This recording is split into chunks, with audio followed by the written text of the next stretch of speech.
3 महीने रिहैब में बिताए, खूब पैसा भी खर्च किया और वापस आकर फिर से वही नशा। आखिर क्यों? ये सवाल बहुत सारे परिवार वालों के मन में होता ही है।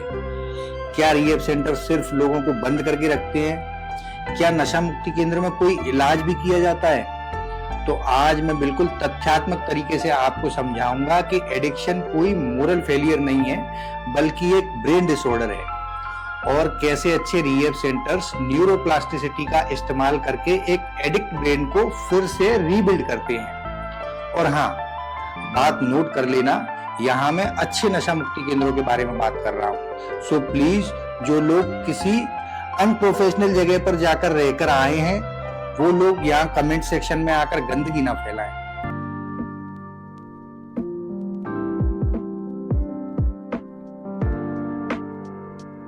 नमस्कार दोस्तों, मैं हूं सामर्थ और आप देख रहे हैं दी एडिक्शन टॉक शो बाय सामर्थ।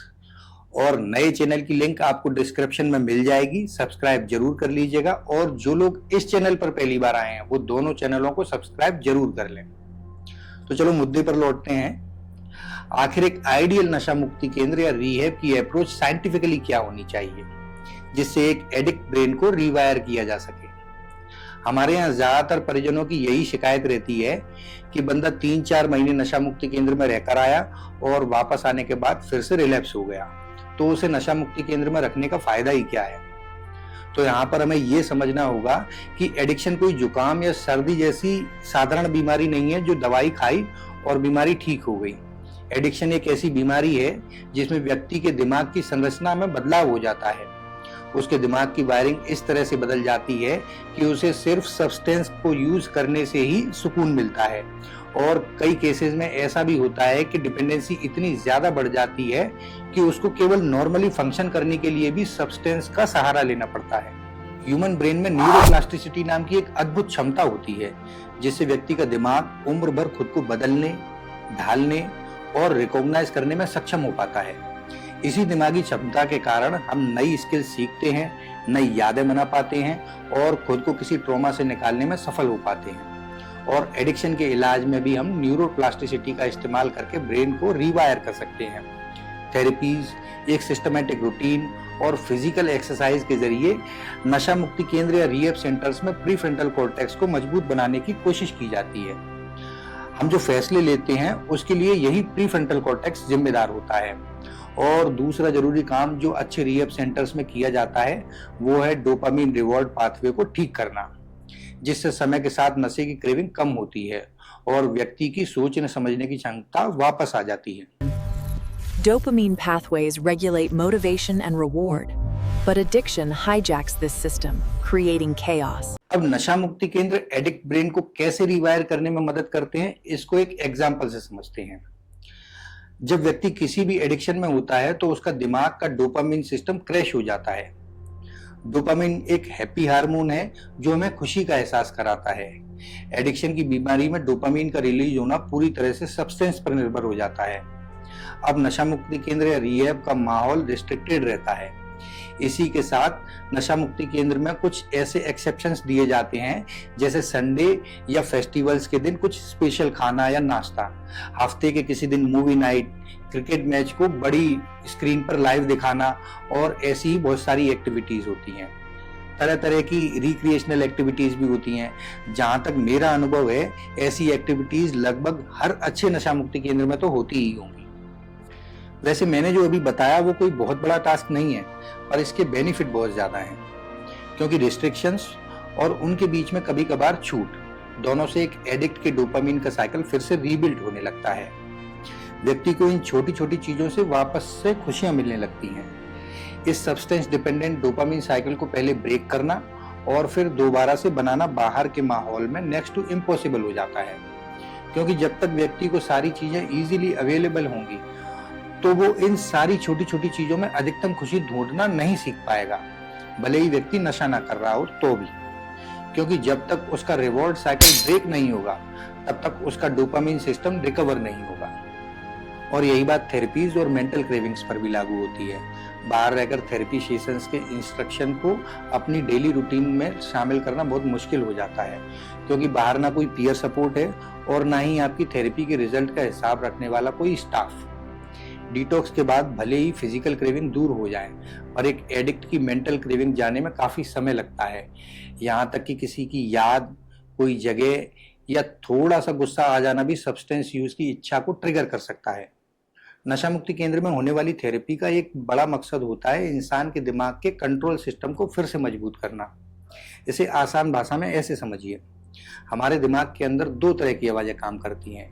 पहली आवाज वो होती है जो तुरंत मजा, राहत और नशा चाहती है। एडिक्शन में यही आवाज बहुत तेज हो जाती है। वो बार बार कहती है, मुझे अभी नशा चाहिए, मुझे अभी अच्छा महसूस करना है। ये हिस्सा लिम्बिक सिस्टम कहलाता है और ये हमारे इमोशंस और रिवॉर्ड सिस्टम को कंट्रोल करता है। और दूसरी आवाज दिमाग का समझदार हिस्सा होता है, जिसे प्रीफ्रंटल कॉर्टेक्स कहते हैं, जो सोचता है कि इस काम का आगे क्या नुकसान होगा, क्या ये सही फैसला है। एडिक्शन में यही समझदार हिस्सा कमजोर पड़ जाता है। रिहैब और थेरेपीज उसी हिस्से को फिर से मजबूत करने का काम करती हैं, ताकि इंसान अपनी क्रेविंग्स पर कंट्रोल करना सीख सके। लॉन्ग टर्म एडिक्शन डोपामीन के प्रति सेंसिटिविटी को कम कर देता है। रिहैब में रहकर ब्रेन के रिवॉर्ड सिस्टम को फिर से रीऑर्गेनाइज करना ज्यादा आसान हो जाता है, जिससे व्यक्ति नशीले पदार्थ के बजाय नेचुरल तरीकों से भी खुशी का अनुभव करना सीख जाता है।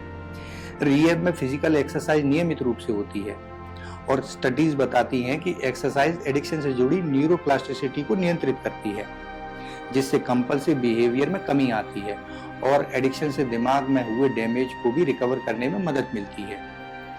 Eye movement desensitization and reprocessing यानी EMDR जैसी तकनीकों का उपयोग ट्रॉमा से संबंधित उन न्यूरल पाथवेज को रीप्रोसेस करने के लिए किया जाता है जो अक्सर एडिक्शन को बढ़ावा देते हैं। नशा मुक्ति केंद्र के इलाज का मकसद इन तरीकों से टॉप डाउन पाथवे को मजबूत करके इस संतुलन को फिर से पाना होता है। जैसे कॉग्निटिव बिहेवियरल थेरेपी में गलत सोच को दूर करने के लिए लॉजिक और सोच समझ का इस्तेमाल करने के लिए एक्टिव प्रैक्टिस करना।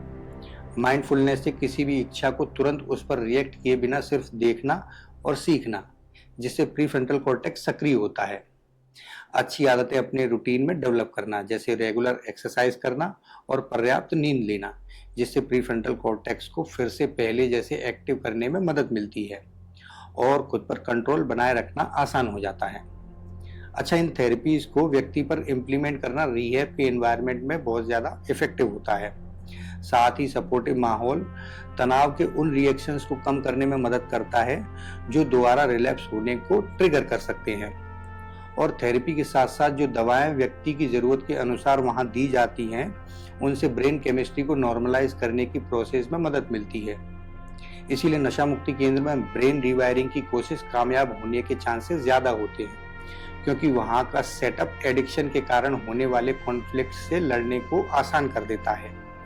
एक एडिक्ट का ब्रेन बहुत ज़्यादा इंटेंस क्रेविंग पैदा करता है और सेल्फ कंट्रोल कमज़ोर हो जाता है।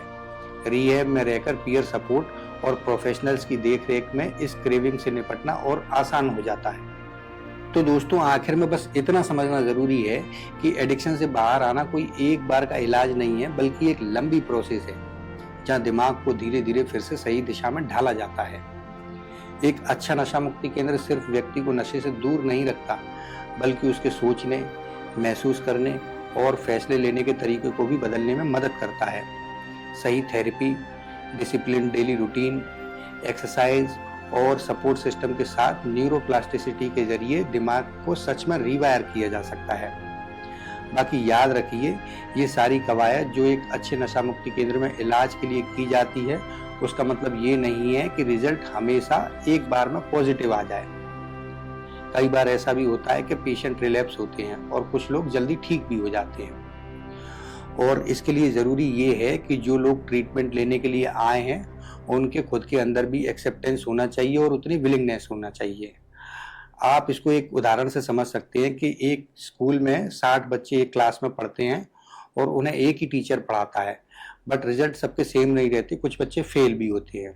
बाकी रिलैप्स फेलियर नहीं है, बल्कि रिकवरी का एक हिस्सा है। इसीलिए ज़रूरी है लगातार कोशिश, सही गाइडेंस और धैर्य। अगर हम एडिक्शन को एक बीमारी की तरह समझें और वैज्ञानिक तरीके से उसका इलाज करें, तो एक स्वस्थ और संतुलित जीवन पूरी तरह से संभव है। तो इस वीडियो को यहीं कंक्लूड करते हैं।